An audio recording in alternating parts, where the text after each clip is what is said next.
Halina tayo po't panoorin ang mga aral at mga mensahe ng makabagong panahong katuruan. Mga katuruan at aral na nagmula pa sa lumang kaban ng tipan. Mga katuruan, mga hula, mga mensaheng matagal nang kinalimutan ng kasaysayan. At sa ngayon, tayo po ay nasa dulo na ng huling panahon. Ay muling binuhay ang salita, ang diwa na dala ng mensahero na siyang galing dito sa dulong silangan. Mga kalamang lumipas, libo-libong taon na ang nakakaraan.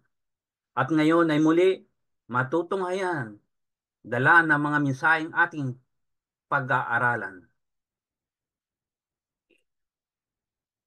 Ihanda ang ating sarili, buksan ang ating diwa, pansinin at timbangin ang mga katuroang, bigyan diin ang mga aral na matututuhan, mga aral at mga katotohanan na siyang magpapalaya sa ating nakaraan.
Masayang balita mga Ophirians, narito na ang pagpapatuloy ng The Seal series and this is part 4. Labis kaming nagagalak sa resulta ng part 3. Hindi namin akalain na ganun ang magiging pagtanggap ng mga tao sa tunay na pangalan ng Ama at ng Misaya. Madalas naming marinig itong ganitong tanong.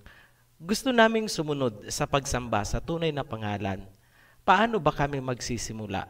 Paano namin gagawin? Klaruhin lang po muna natin, baka akalain ng iba na nagsisimula na ang Ophirian na magtayo ng relihiyon. Hindi po ganon. Ang tanging ginagawa ng Ophirian heritage ay gisingin ang consciousness ng bawat Ophirian. Meaning, ang Ophirian heritage ay isang consciousness at hindi isang religious organization. Ginising lang namin ang Shemite o Semitic Hebrew consciousness sa inyong mga diwa. Hanggang dyan lang po ang ginagawa ng Ophirian.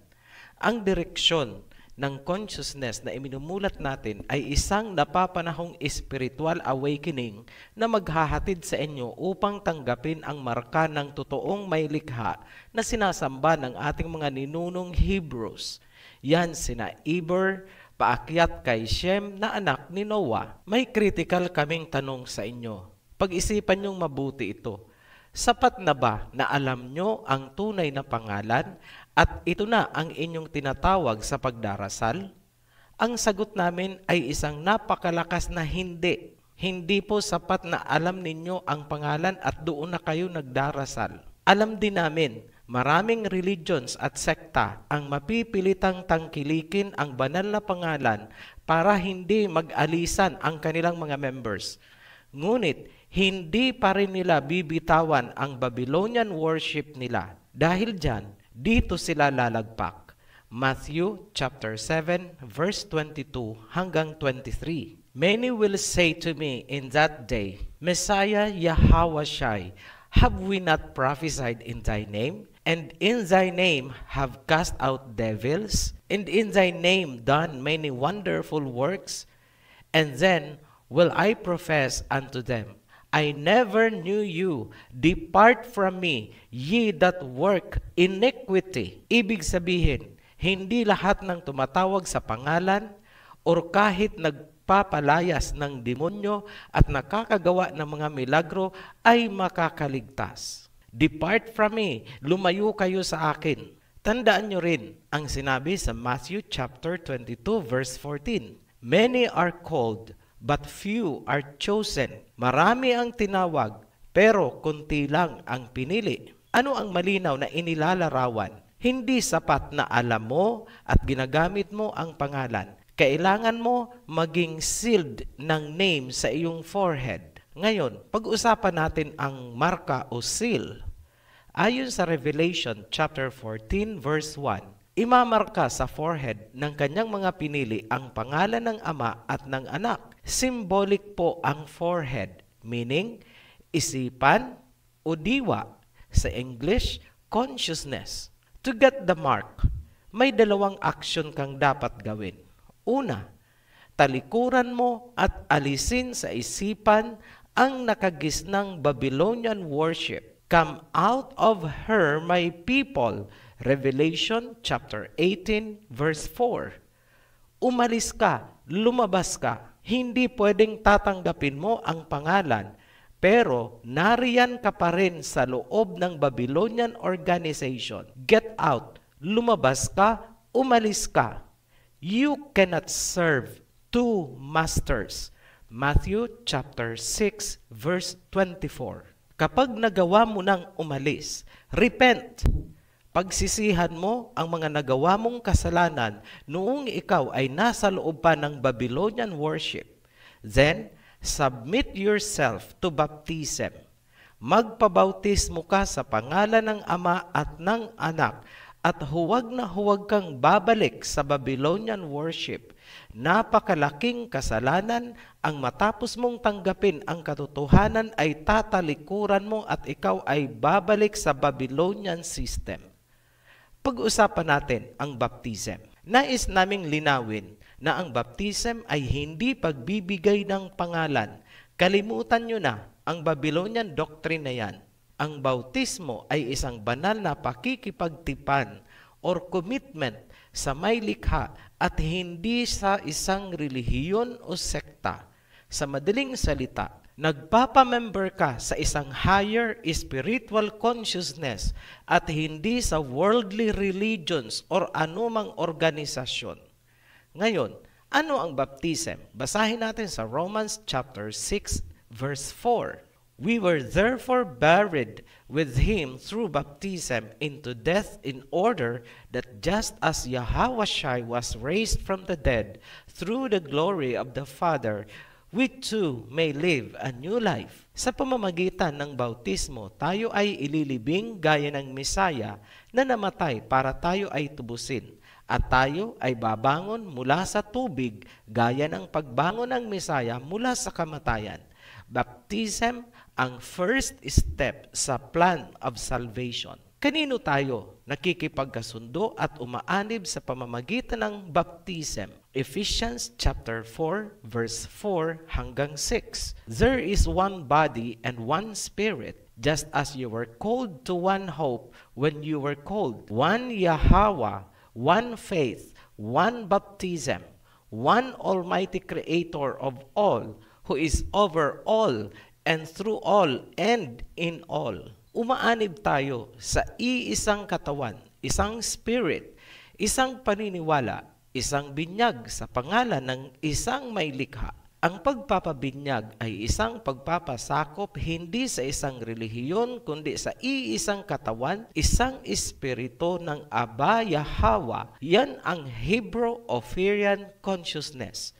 Ngayon, ano ang paghahanda para mabinyagan? Una, repentance. Mark chapter 1 verse 4 hanggang 5. And so John the Baptist appeared in the wilderness, preaching a baptism of repentance for the forgiveness of sins. The whole Judean countryside and all the people of Jerusalem went out to him. Nag-preach si John sa wilderness tungkol sa baptism para sa kapatawaran ng mga kasalanan. Kung kaya, ang buong Judea at lahat ng tao sa Jerusalem ay pumunta sa kanya para magpabautismo. Bakit kailangan ang repentance o pagsisisi, paghingi ng tawad at pagtalikod sa maling paniniwala? Nasusulat sa Acts chapter 2 verse 38 hanggang 41. Peter replied, "Repent and be baptized, every one of you, in the name of Yahweh Shai for the forgiveness of your sins, and you will receive the gift of the Holy Spirit." Those who accepted his message were baptized, and about 3,000 were added to their number that day.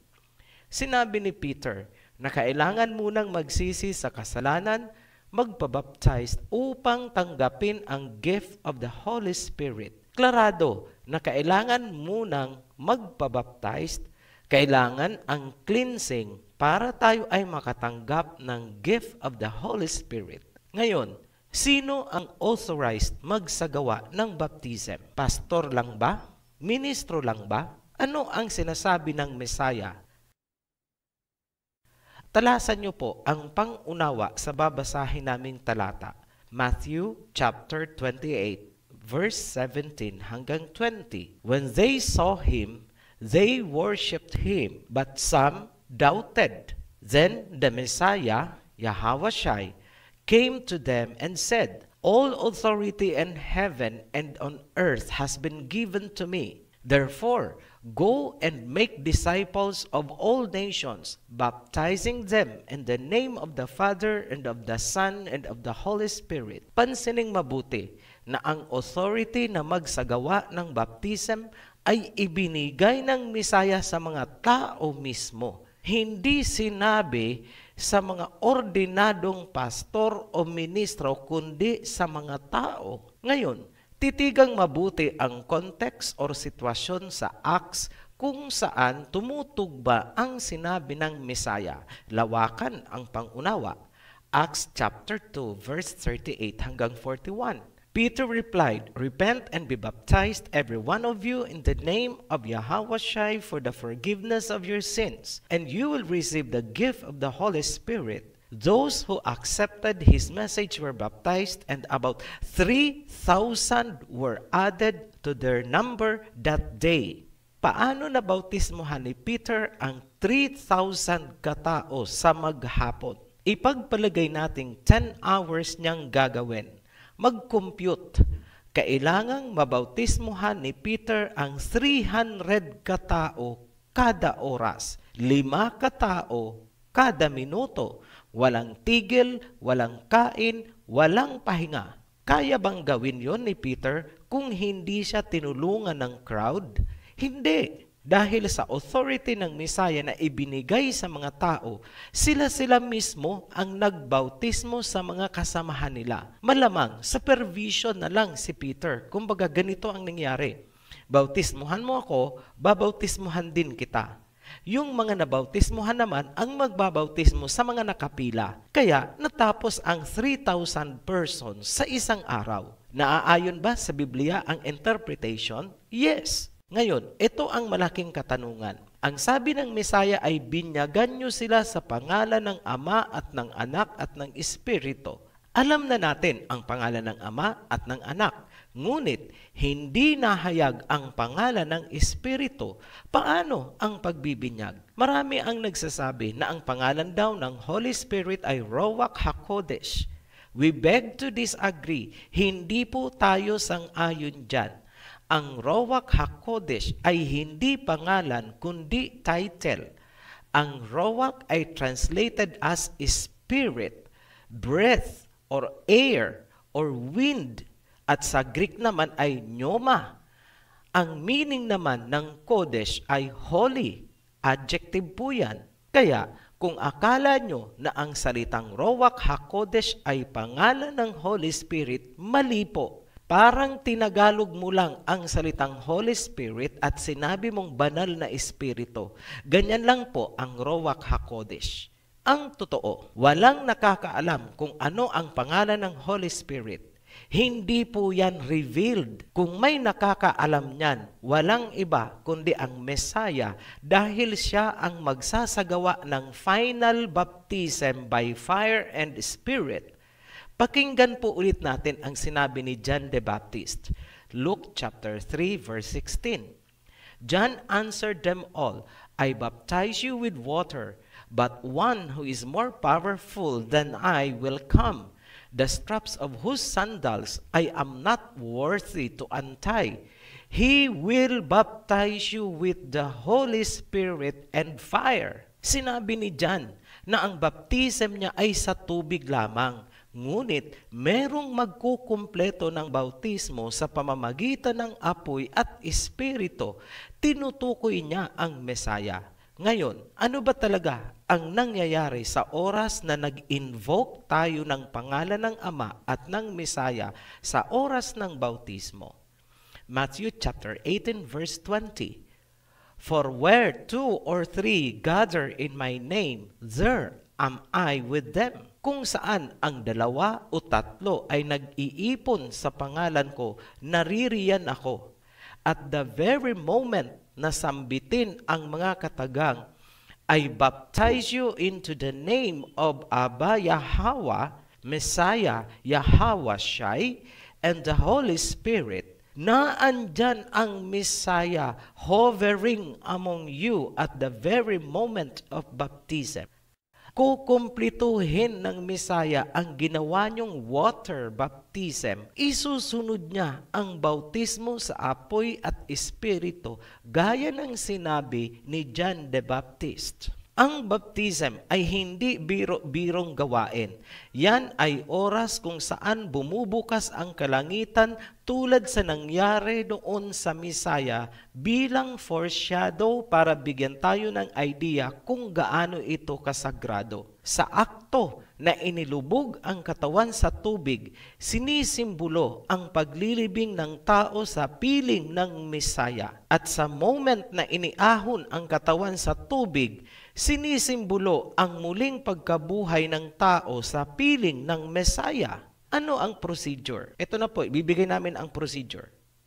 Step 1. Pag nasa tubig na, gawin ang invocation or pagtawag sa Ama at sa Mesaya. Ito ang sasambitin. Aba Yahweh, Mesaya Yahweh Shai, lumalapit ang inyong anak para sa isang pakikipagtipan ayon sa iyong kautusan. Step 2, consecrate. Banggitin ang pangalan ng nagpapabinyag. Kunwari, pangalan niya ay Nida. Nida, tinatanggap mo ba ang kalooban ng Amang Yahweh at ikaw ay buong puso na nagpapasakop sa kanyang mga kalooban at kautusan? Sasagot po si Nida, opo. Baptizer, ito ang gagawin. Ipatong ang kamay sa ulo ng nagpapabinyag. Banggitin ang pangalan ng nagpapabinyag. Nida, binibinyagan kita sa banal na pangalan ng Aba Yahweh at ng anak Yahweh Shai at ng banal na espiritu. Note, pwede nyo rin po itong isalin sa inyong local dialect kung kayo po ay Bisaya. Basta ganyan po ang content niya. Ngayon, diretso tayo sa step 3. Immersion. Ilubog sa tubig hanggang matabunan ang ulo. Mas maganda rin kung pipisilin ng nagpapabinyag ang kanyang ilong para hindi mapasukan ng tubig. So, a little bit of common sense na lang po dyan. Ngayon, kung babae ang nagbibinyag, mas maigi na may isa pang tutulong or mag-a-assist sa kanya. Pagkatapos ng paglulubog, ang taong nabinyagan ay magkakaroon ng bagong reputasyon sa paningin ng Ama at ng Mesaya. Alam yan ng taong nabinyagan na hindi na siya pangkaraniwang tao. May bagong consciousness, may bagong diwa. Yan ang ibig sabihin ng white stone with a new name, a new reputation, na ang nakakaalam ay tanging ang tao na tumanggap nito ayon sa Revelation chapter 2 verse 17. It is felt in the heart of the person.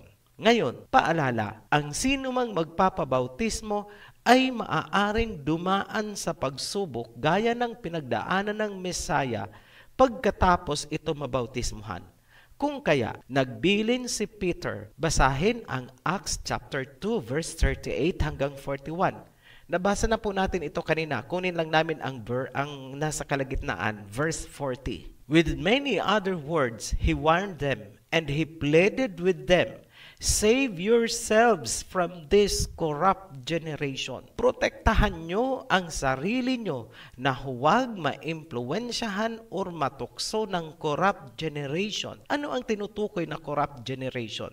Kung napanood nyo ang mga naunang video, malinaw na sa inyo kung anong generation ang iniiwasan nila. Yung Babylonian system na hanggang ngayon ay namamayagpag sa ating society. Tibayan ang kalooban. Kapag nakita ng mga supporters nitong Zeus cult na ito na iba ang iyong paniniwala, iba sa kanila, tatawagin ka na nilang Antikristo at ikaw ay tatawagin ding kulto. Ngunit, alam mo sa kalooban mo na ikaw ay may ibang reputation na nakasulat sa white stone at ikaw lang ang nakakaalam. Hindi nila alam yon. Sa sino mang nagnanais na magpabautismo, consider nyo muna itong mga preparation at saka mga bits and pieces of advice. Maraming pinapatupad na kautusan ang Aba Yahweh, maraming ipinagbabawal. Ngunit, huwag nyong titingnan ang mga yan bilang hadlang sa pagpapabautismo. Alam ng Ama na kung pagbabasihan lang ang kakayahan nating sumunod, walang sino mang tao na makakatupad. Ngunit, hindi ibig sabihin na kung walang taong 100% na makakatupad ay baliwala na ang mga kautusan. Alam din ng Ama na lagi tayong may pagkukulang, laging nagkakasala. Ngunit, alam niya kung ang pagkakasala ay isang pagkukulang lamang o mga hindi sinasadya. Nakatingin siya sa ating mga puso at diwa. Alam niya kung ito ay willful o tahasang pagsuway. Halimbawa, alam mo nang hindi nararapat ang mga graven images tapos sumama ka pa rin sa prosesyon. Yan ay tahasang pagsuway. Isa nga palang paalala pa. Kapag ikaw ay nagpabautismo, there is no turning back. Hindi po kaning isusubo ang baptism na kapag napaso ay iluluwa. Nobody is perfect. Alam po natin yan. Kung kaya may grace na ibinigay sa atin.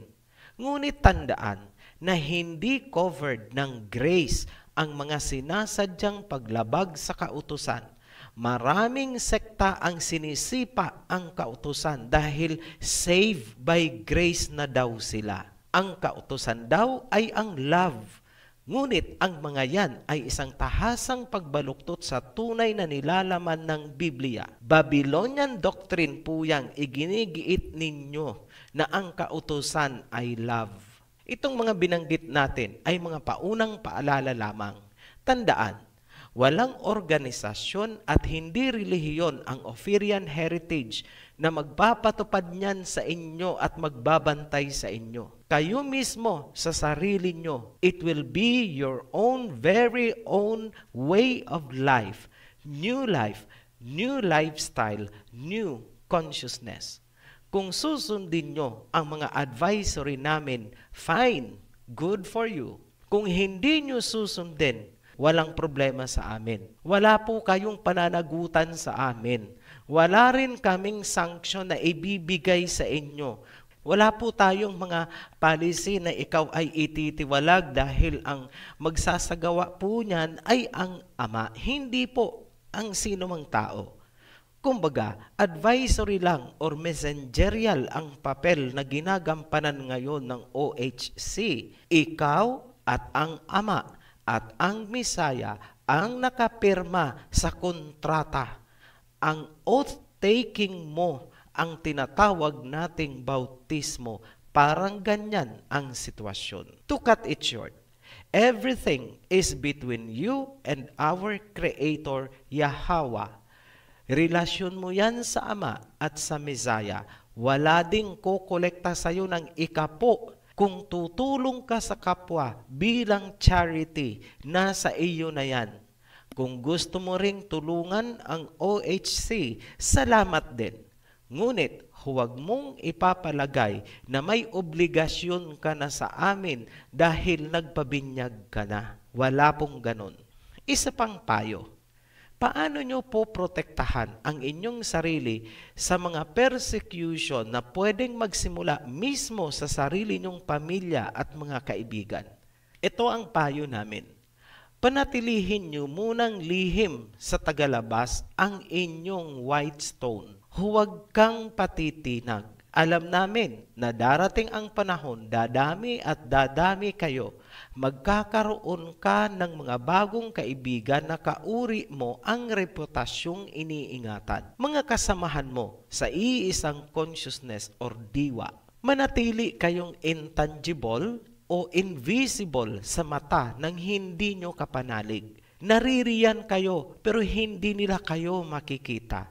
Yan ang proteksyon nyo para hindi kayo ma-persecute nitong mga supporters ng Babylonian worship. Ganyan nag-survive ang Ophirian consciousness down to this generation and future generations. May nilalabag ba kayong batas? Wala. Kailangan bang protektahan ng pamahalaan kung anuman ang paniniwala mo? Yes, guaranteed po yan ng Constitution.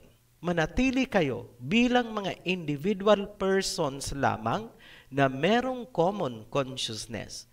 Interact na parang magkakapatid at magkakamag-anak. Pwede kayong magkaroon ng mga reunion bilang magkakaibigan or spiritual family. Kung may mga katanungan, paki-comment na lang. Nakatutok po kami upang sagutin sa abot ng aming makakaya. Muli po kaming nagpapasalamat sa inyong walang sawang pagsubaybay. Sa ating mga new subscribers, welcome home to our heritage. Be blessed, Ophirians. Shalom. Maraming pong salamat sa inyong pakikinig. At kung meron po kayong natutuhan, please share the video link. At kung may mga katanungan na nais malaman, please contact ang link na nasa ibaba nito. Maraming pong salamat.